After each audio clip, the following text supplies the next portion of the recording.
Hello and welcome everyone. Happy New Year. Hope you all had a wonderful holiday.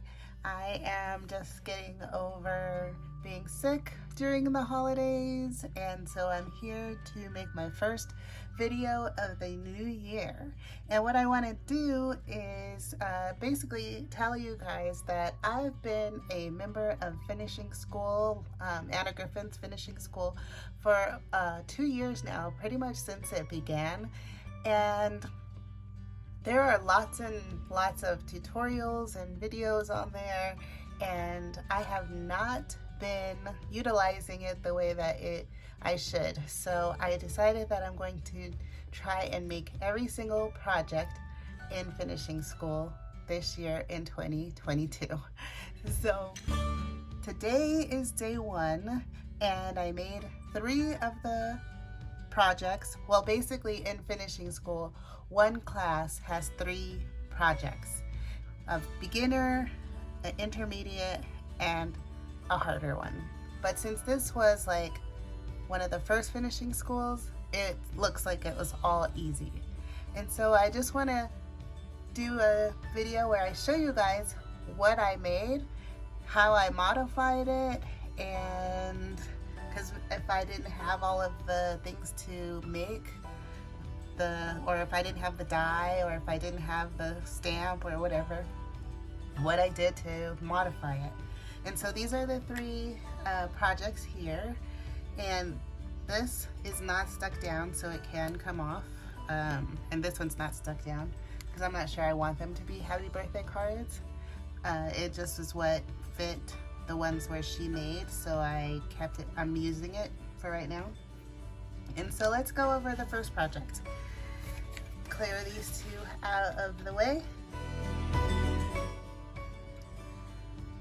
Okay, so for the first class, this was a Finishing School Live class. She used the lace borders, folders, and die set. I don't have the lace border, folders, and die set, but I do have this die here, which I'll show you in just a second, which came out of the Create Crop at Home box, which was identical to one of those dies, but in 12 by 12 format. And then it had an embossing folder that went with it, so I just used that to mimic the project that she made. So I will be showing you guys a picture of the project that she made right here. I'll also show you what the lace borders and embossing folders look like, and then I'll show you here what I did and what I used. So one moment. So to create that edge, I was able to use this die. Like I said, it came out of the Create Crop at Home box. And then in order to create this centerpiece, I cut this die, which I will place what it is right here in the corner, and cut it in half here in the center, spread it apart, and then cut a full one and put it in the middle. The background is embossed, and then added the stickers and the happy birthday. And this is my first card. It's not quite the same as hers, as you can tell, but I really like it. So the second card is this one. And with this one, use that same die from the Create Crop at Home, layered with 3 different colors, used an embossing folder in the background, and sanded it off. And then I used the Treasury. She had a teacup on hers, so I used the Treasury teacup. I used Sending Prayers, also from the Treasury, and then 2 just stickers. And so you'll see what hers looks like versus mine. It's almost the same, but a little bit different once again. I really enjoyed making this one. This was one of the easier ones out of the two. And that's the second one. So this one didn't give me hardly any problems at all. I had to do some stamping, which is not my favorite thing to do, but I made it work.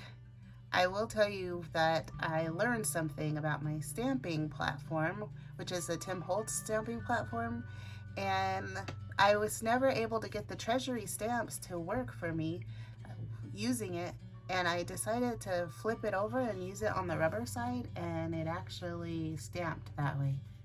So when I used it on the clear side, didn't work.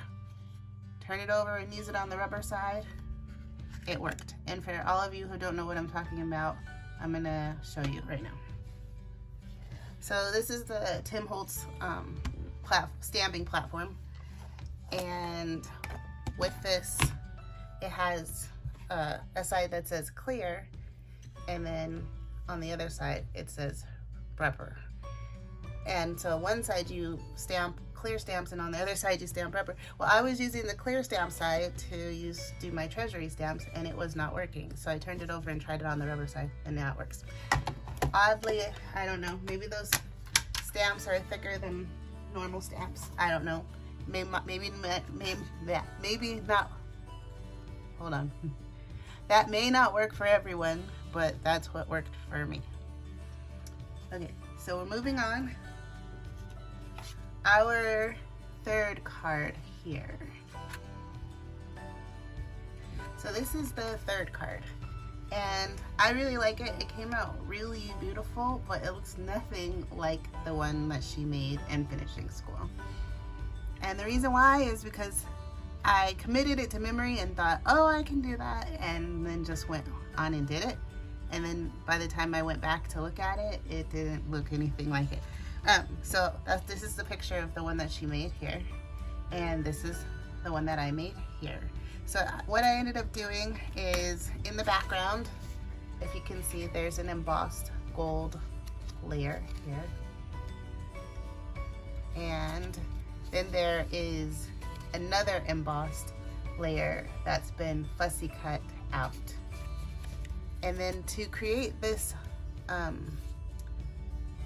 layer here with the gold background, I used this die right here, and I placed it and I cut it out, and then I flipped it and then I cut it out again.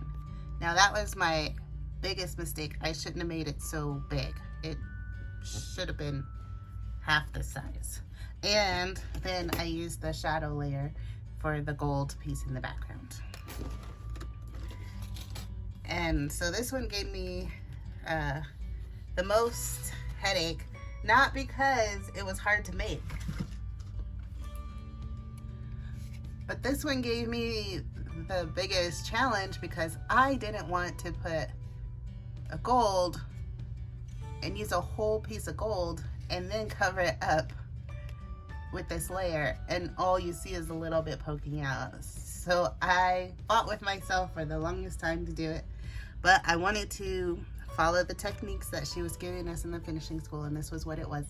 And so I did it, and I actually like it. I'm glad I did it. And then all of these die cuts that you see here on the top all came from the corner pocket embellishment set here. And so this is what everything looks like. So you can see that the bird that's on the card is actually this bird right here. And it came out quite nicely. So with the, you know, I can just take this happy birthday right off of there, and that's what that looks like underneath. And even with the bow, I can take the bow off. Let's see. And you can kind of see this is what it looked like before I put those things on. And it's quite a nice card to give away to someone. So hopefully you guys like this kind of video. These are the 3 cards that I made in finishing school. I'll be making 3 more for next week. And see you guys in the next video. Don't forget to like, comment, and subscribe. And have a fun crafty day. Bye.